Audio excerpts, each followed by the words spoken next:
nosso canal Bíblia na Veia, sejam muito bem-vindos para a gente dar continuidade à nossa série de vídeos a respeito da escatologia, do fim dos tempos, dos eventos do fim.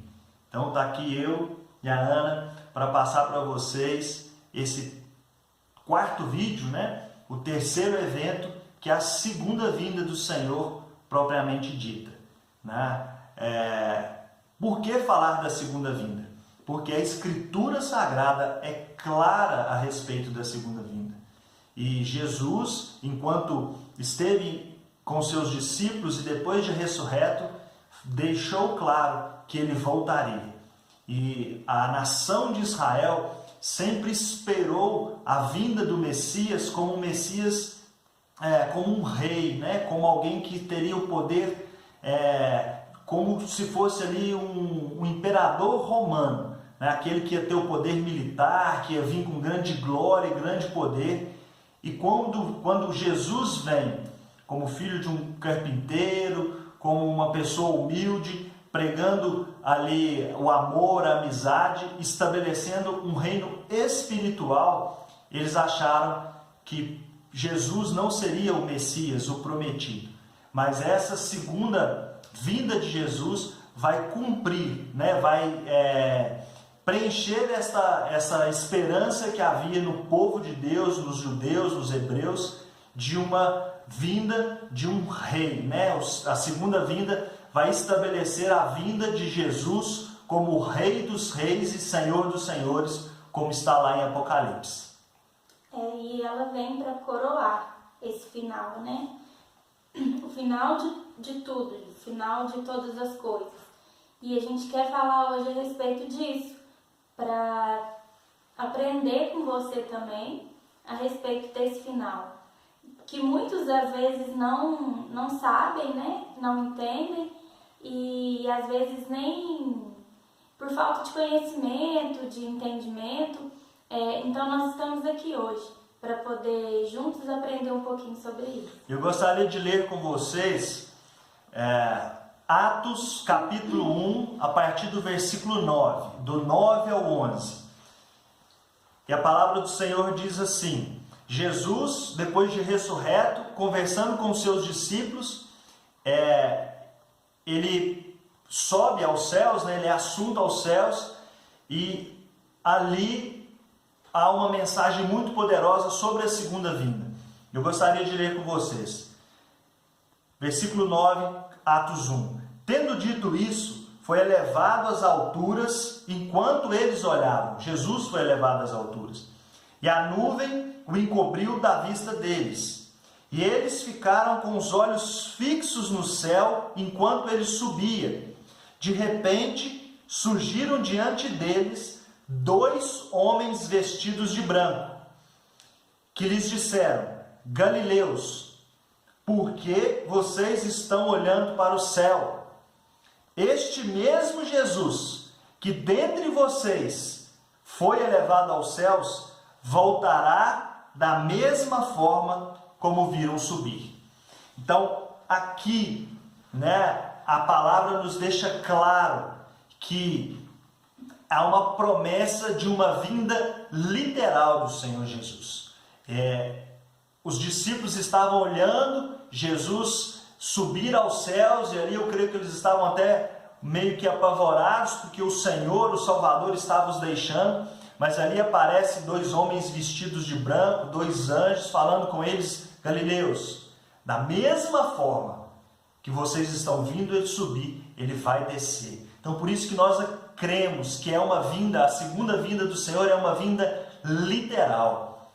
É uma vinda que nós vamos vê-lo, né? Há muitos estudiosos que creem que também será no mesmo lugar que ele subiu, que ele vai descer. Se eu não me engano, o Monte das Oliveiras foi aonde ele foi assunto aos céus. Outro fato importante está em Apocalipse 1:7.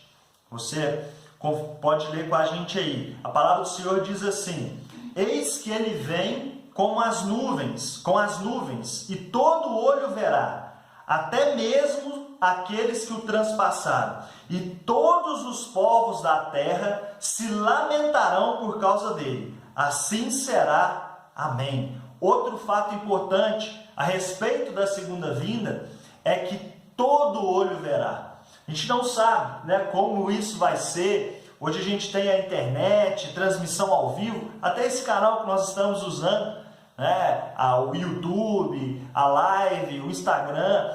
Hoje nós temos acesso de qualquer parte do mundo a qualquer veículo de comunicação. Então pode ser algo que, né, a Bíblia não é clara quanto a isso, mas é uma promessa que todo olho verá. E isso eu creio que vai ser algo fantástico, né? Vai ser um sinal no céu, ele vai vir como as nuvens. Em Mateus 24 fala que ele virá como um relâmpago, né? Algo assim que eu creio que vai ser algo sobrenatural. Vai acontecer como nos dias, né, em que tudo estiver acontecendo. Eu penso que se isso há alguns anos atrás, quando ainda não havia nada disso, nada tecnológico, internet, televisão, eu penso que as pessoas olhavam para a Bíblia e falavam: como que isso vai ser possível, né? Será que Jesus sendo onipresente, Deus sendo onipresente, ele vai aparecer e todo mundo olhando para o céu vai conseguir ver? Então, assim, hoje a gente pensa que pode ser assim, claro, mas a gente também tem, né, essas outras possibilidades, né, internet, televisão, e eu penso que eu fico querendo, às vezes, imaginar isso com a minha mente e é uma coisa que a gente não tem como imaginar, né? Como que vai ser essa segunda vinda do Senhor Jesus até nós, né? E por mais que a gente, né, não saiba explicar ou não consiga imaginar, uma certeza nós temos. Ele vai vir. Ele virá. A Bíblia é clara quanto a isso. E isso tem que encher o nosso coração. E nesse assunto que nós queremos trazer para vocês trazer conhecimento a respeito dessas informações que a Bíblia é clara. A Bíblia também é clara quando os discípulos ali, até em Atos e também em Mateus, eles querem saber quando isso vai acontecer. E Jesus é claro, fala: olha, não compete a vocês saber nem o tempo e nem a hora. Porque isso não é o mais importante. O mais importante não é cravar qual é o dia, qual é o mês, quando ele virá. O mais importante é saber que ele vem, viver com essa esperança no coração e estar preparado para essa vinda. E por isso que nós estamos nesse momento, né, de pandemia, onde alguns diziam que poderia ser o fim, o começo do fim ou o apocalipse. Nós estamos trazendo esses estudos, né, essa conversa nossa aqui, para que crie, né, uma sede para vocês e em nós também, para conhecer mais sobre aquilo que Jesus deixou claro para nós. Outra informação importante está em Mateus 24, a Ana vai ler para nós aqui, Mateus 24, do 29 ao 31. Diz assim: imediatamente após a tribulação daqueles dias, o sol escurecerá e a lua não dará a sua luz. As estrelas cairão do céu e os poderes celestes serão abalados. Não aparecerá no céu o sinal do Filho do Homem, e todas as nações da terra se lamentarão e verão o Filho do Homem vindo nas nuvens do céu, com poder e grande glória. Amém. A Bíblia nos fala que após a tribulação, nós tivemos 2 vídeos anteriores, né, falando sobre arrebatamento e falando sobre tribulação. E aqui o que a palavra fala é que após esse tempo de tribulação virá, né, Jesus virá. E ele vai vir em poder e glória. É importante a gente dizer isso, né? Porque a primeira vinda do Senhor, ele veio como servo, como de uma forma muito simples, singela, né? Às vezes, assim, até como se diz assim uma palavra, que ninguém ficou sabendo. Isso, ele veio de uma forma, né, muito simples, humilde, meio que oculta, não oculta, né, mas assim, sem muito alarde, sem muita... Sem notícia, sem...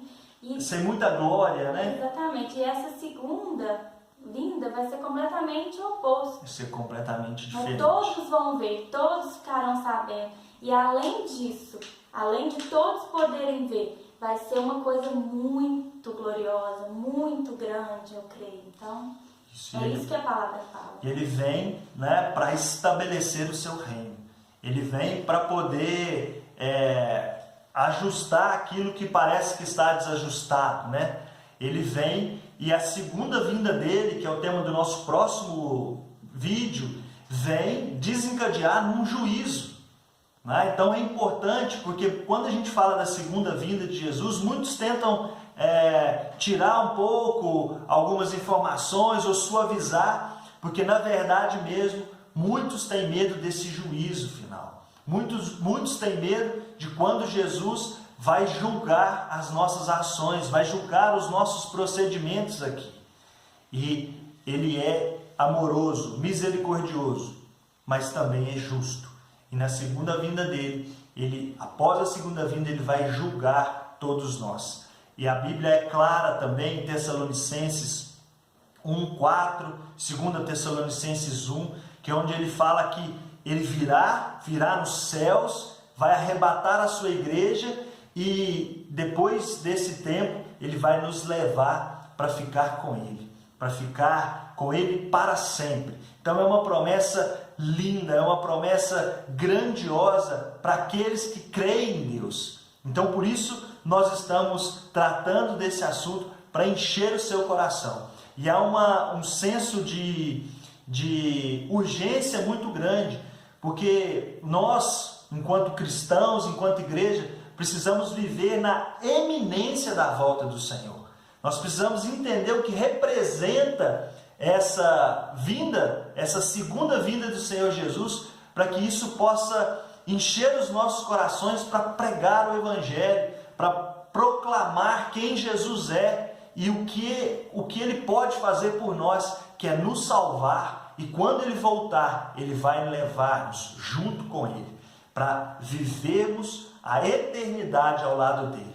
É uma promessa, amados, fantástica, é uma promessa linda, é uma promessa de amor, né? Uma aliança que Deus fez lá com Abraão, que vai se cumprir e vai se concretizar na segunda vinda do Senhor Jesus. Então é esse senso de urgência, esse senso de viver, né, na iminência da volta do Senhor Jesus e estar preparado para ela. A palavra diz, né, aqui em Mateus 24 também, que nos versículos 37 a 39, que a segunda vinda vai ser como foi na época do dilúvio. O povo estava normal, vivendo a sua vida normal, casando-se, dando-se em casamento, e ninguém estava nem preocupando. De repente veio a água e inundou toda a terra. E aqueles que não estavam preparados não sobreviveram. E era dito na época, né, que isso iria acontecer. Noé ficou construindo a arca muitos anos, né, e todos que ali passavam, eu fico pensando, né, o que você está fazendo? Devia estar zombando dele, né? O que você está fazendo construindo essa arca? Não, é porque o Senhor me disse que vão vir água sobre a terra, porque até então nunca tinha chovido e tudo. Então hoje a gente vive, né, isso, a gente sabe que ele vai voltar, mas muitas pessoas não vivem com esse, né, com esse senso, com essa palavra no coração, né, com essa exortação. Olha, não, o Senhor vai voltar, então eu tenho que viver preparado para isso. E é o que aqui o texto de 2 Pedro, no capítulo 3, vai falar sobre nós, ele vai falar justamente sobre isso, dos zombadores. E para nós encerrarmos, para deixar uma palavra para encher o seu coração, eu gostaria de ler 2 Pedro 3, a partir do versículo 7.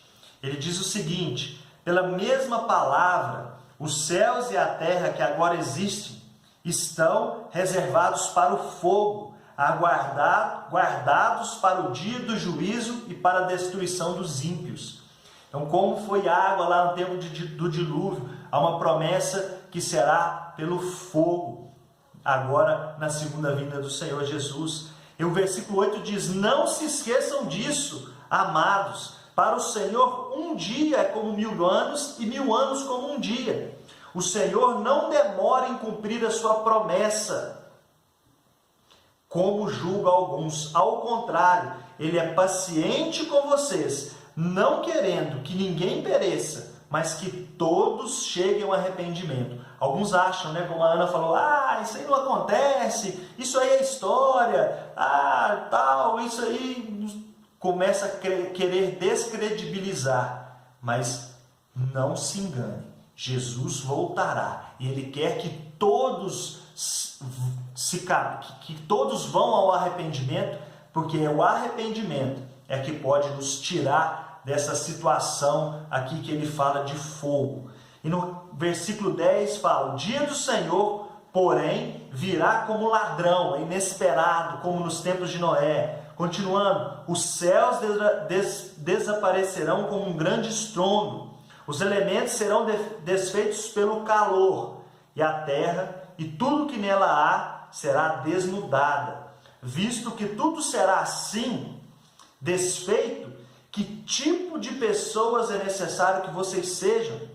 Vivam de maneira santa e piedosa, esperando o dia de Deus e apressando a sua vinda. Naquele dia, os céus serão desfeitos pelo fogo e os elementos se derreterão pelo calor.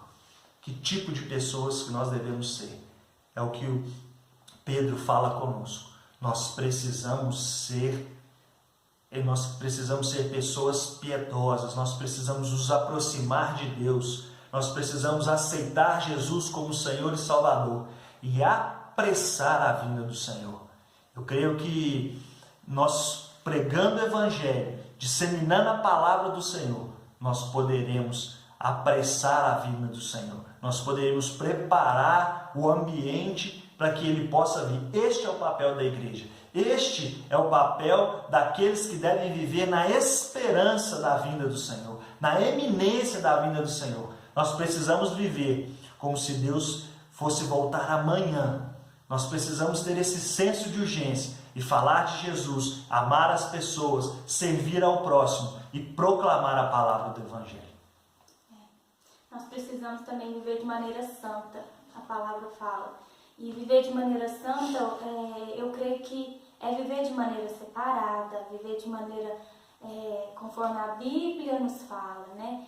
Viver de maneira contrária a tudo isso que é nos imposto, né? Pelo mundo, pela mídia, por tudo isso que a gente tem visto e vivido, né, nesses tempos. Sei que não é fácil, é um desafio muito grande, mas a graça dele nos capacita, não é? Nas nossas fraquezas. Então, o Espírito Santo, ele pode todas as coisas em nós, né? Então, é isso que nós esperamos e é essa oração que a gente faz, né? Todos os dias. Amém. É isso aí, amados. A segunda vinda é real. Se prepare para ela. Se aproxime de Deus. Leia a palavra do Senhor. E continue com a gente. Muito obrigado. Siga, né? Deixa aí o seu like, seu comentário. Se inscreve no canal. E acompanhe os outros vídeos que virão. Tá bom? Fiquem com Deus. Um grande abraço. Até mais. Tchau. Tchau.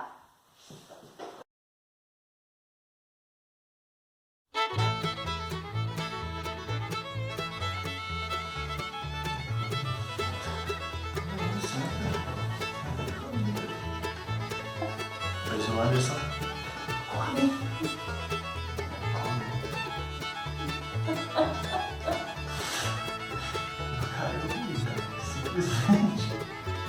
Simplesmente pra cair o vídeo.